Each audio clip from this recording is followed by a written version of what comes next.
Waalaikumsalam warahmatullahi wabarakatuh. Salam sejahtera untuk kita semuanya.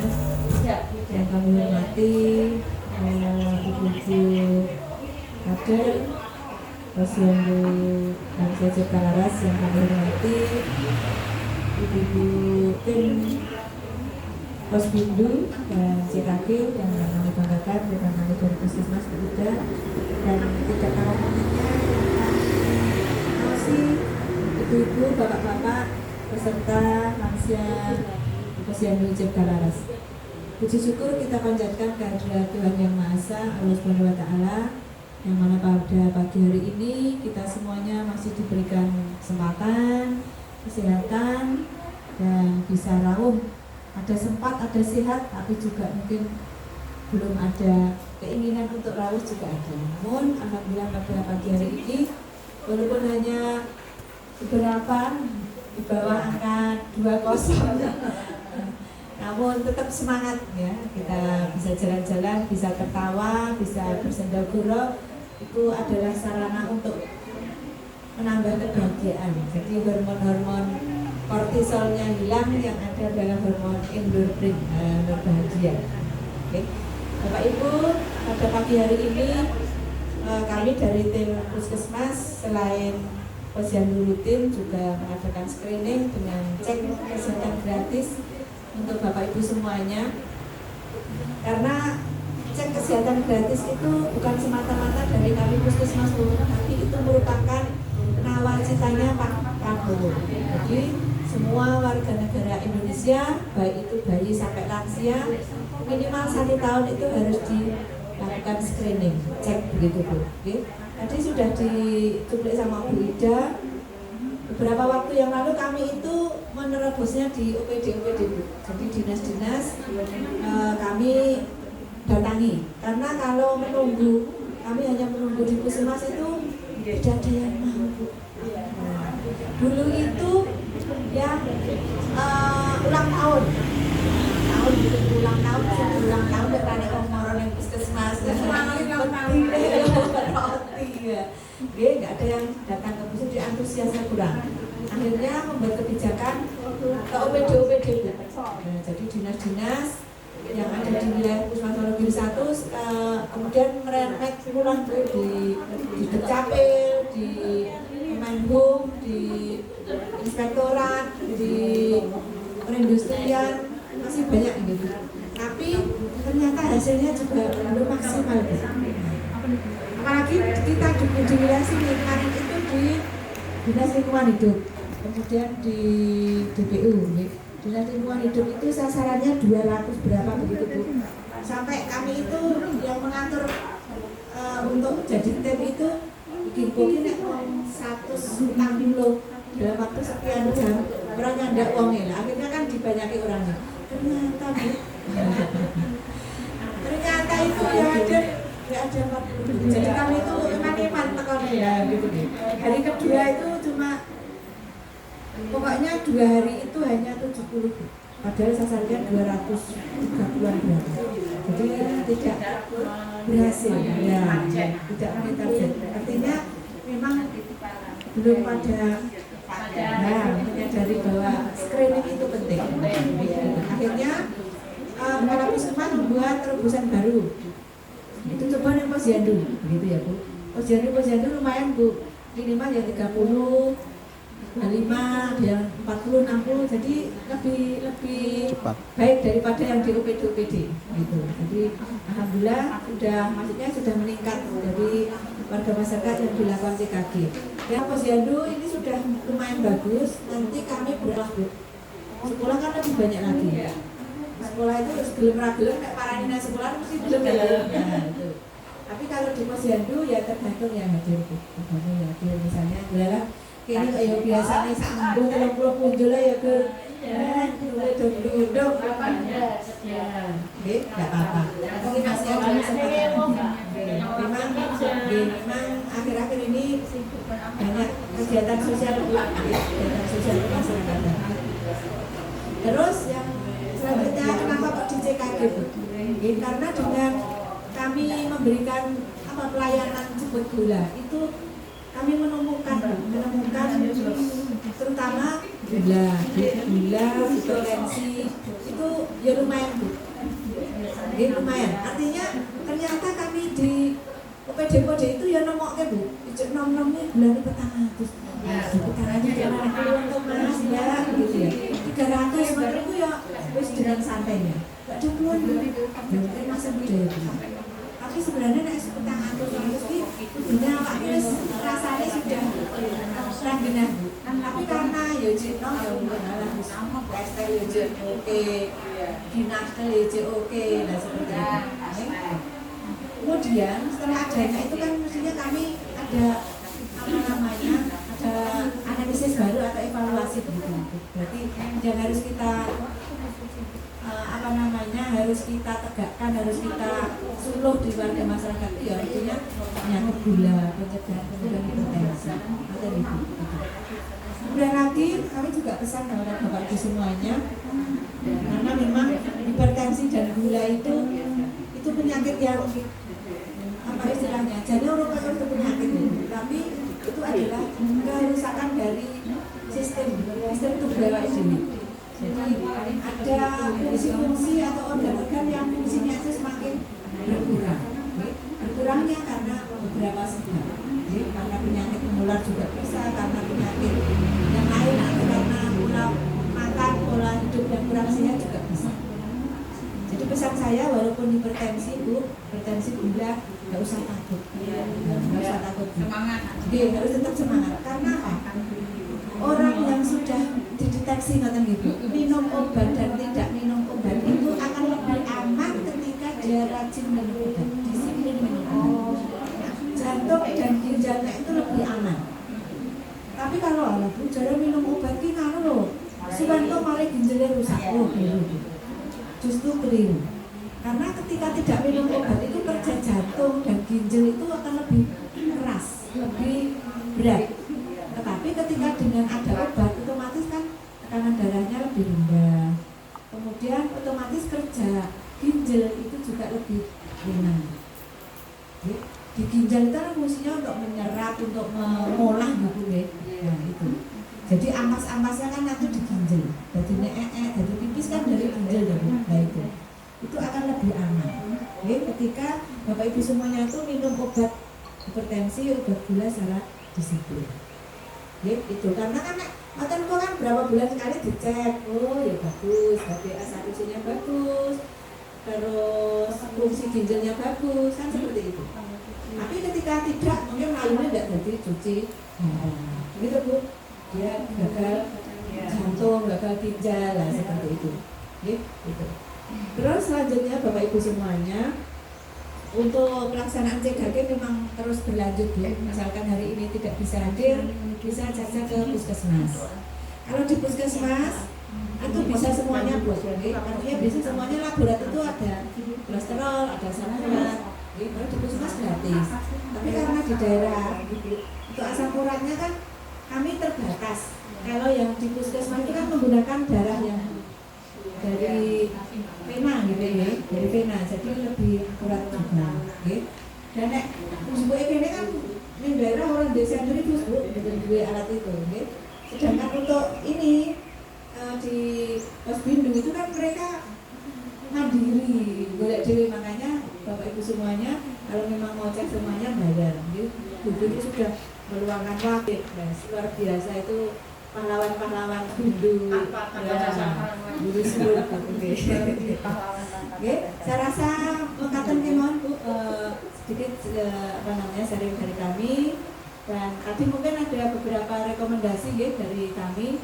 Periksa gigi Bu, periksa gigi, karena menurut saya Bu, saya bukan makannya gigi ya, kalau tidak, tapi yang jelas ketika gigi itu tinggal akar gigi itu akan lebih berbahaya, artinya lebih cenderung nanti bahaya infeksi itu lebih besar. Infeksi gigi itu banyak Bu, maksudnya larinya banyak, bisa kolontak, bisa ke jantung, urusan jantung gigi apa? Kan peredaran darah, bakterinya bisa.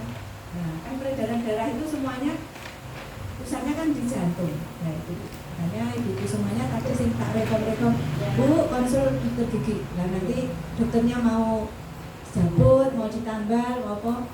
Masalah Pak Dokter sama Bu Dokter. Oke, kiranya mekaten, matur nuwun sangat, semoga bermanfaat dan terima kasih.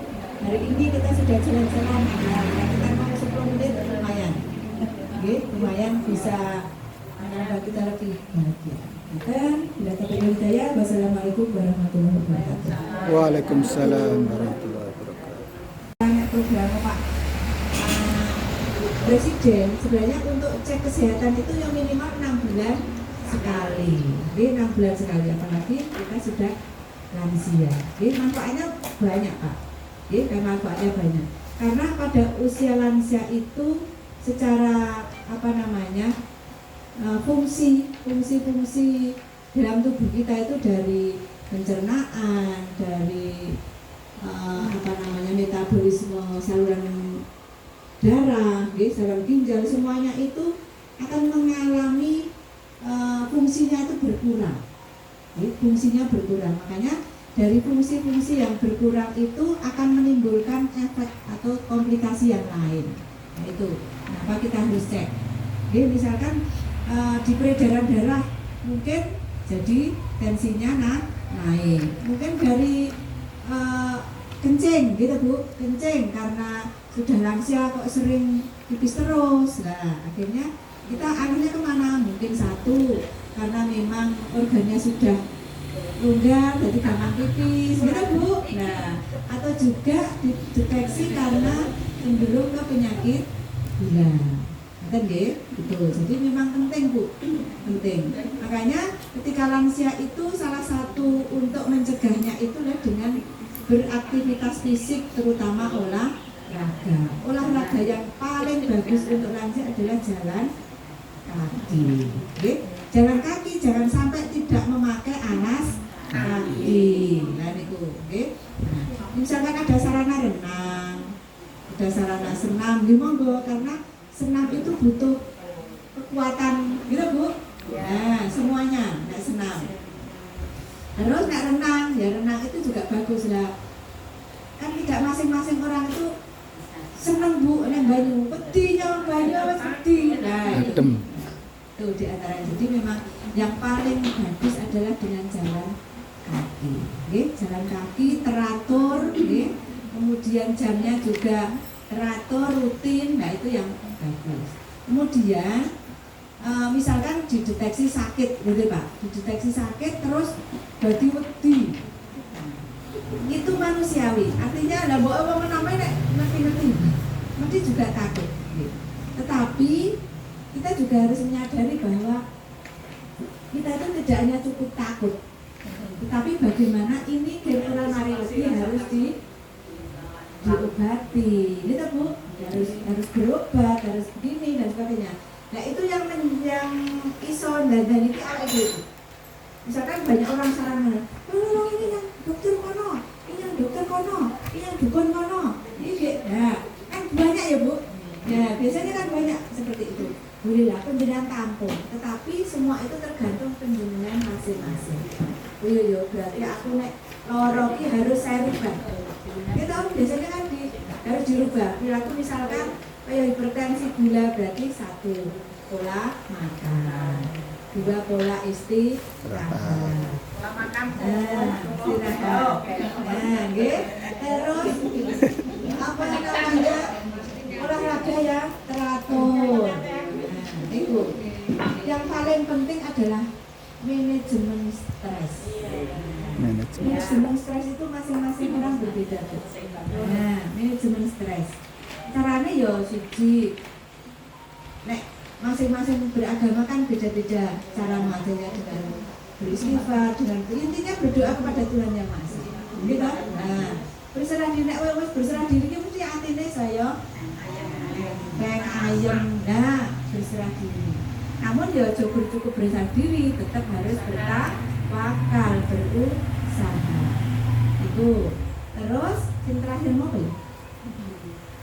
Gigi. Oh gigi, lah ya gigi. Gigi senior. Untuk gigi, memang gigi itu Pak, gigi itu adalah ya gini lah.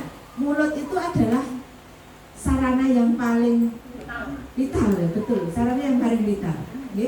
Karena apa? Misalkan sariawan ya Bu, Gitu Bu. Ketika sariawan arep maem yo Pedes, kecut, angel, rekoso, asin, loro kabeh. apalagi gigi. Gigi itu kan ada untuk menanam gigi yang namanya gusi. Gitu Bu. Nah gusi itu ketika ada infeksi di giginya otomatis gusinya bermasalah, bumi bengkak. Gitu Bu. Napa mulai gigi niku nek dideloki kabeh normal ternyata berlubang. Dan lubangnya itu kan menuju sampai saraf gigi Bu. Nah rasanya itu jadi ya rasanya kok cemut, cirai mumet. Gitu Bu. Nah, makanya tadi saya sampaikan satu orang ini, kalau terjadi infeksi gigi itu bisa kepala, bisa jantung, bisa dinding Bu. Itu. Nah terus biasanya memang kita itu periksa gigi itu nek gigi loro. Mau nek mati obat lali. Itu wis pokoke koncone Rumus. banyak temannya. Rumus. Padahal nek arep jabut, arep nambal itu harus kondisi sehat. Giginya ora loro, apa ya sehat. Tidak boleh tensinya tinggi, tidak boleh gulanya tinggi, semuanya harus bagus. Seperti itu. Itu juga harus menyadari dewe nek Mak nganggur loro ya sambat, ku nek wis sehat lali. Repot biasanya kan seperti itu.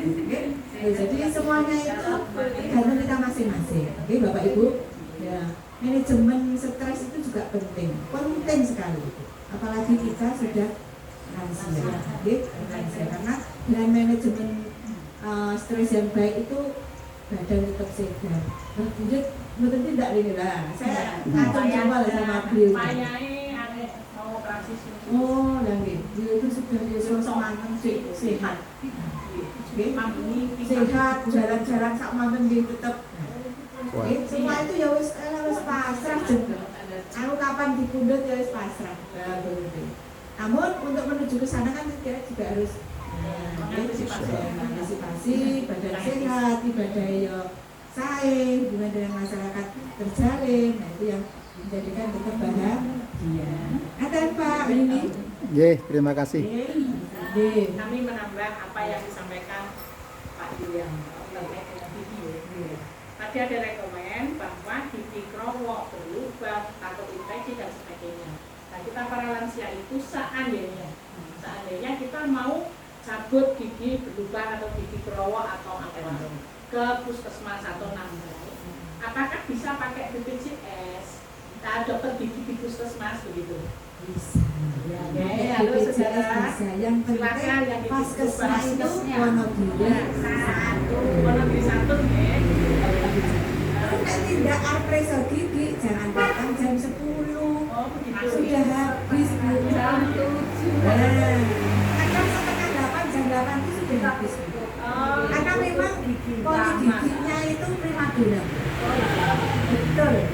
Primadona banyak pasiennya. Jadi bisa. Asalnya BPJS-nya itu namanya kan sekalian Bu. Nek sekalian itu biasanya bayar per regio Bu. Nek kurpresane enggak, tapi untuk sekaliannya bayar. Kan itu termasuk nek sekalian itu gigi sehat, kecantikan, bukan sakit. Tapi nek cabut dan Tambahan, diperiksa, tapi kalau sekalian tapi buatan larang banget kok Bu, paling ya, saya nggak hafal itu. Tapi dibanding maksudnya dengan dokter swasta dengan itu tetap masih bisa terjangkau. Terus yang namanya lansia itu tetap sebelum tidur harus gosok gigi. Terus lagi misalkan habis dahar Bu, misalkan habis dahar itu sebaiknya kumur-kumur Bu, pakai air putih. Karena kan banyak gigi yang lubang, gigi yang itu kan nyelempit, tahu gigi yang jarang-jarang itu. Nanti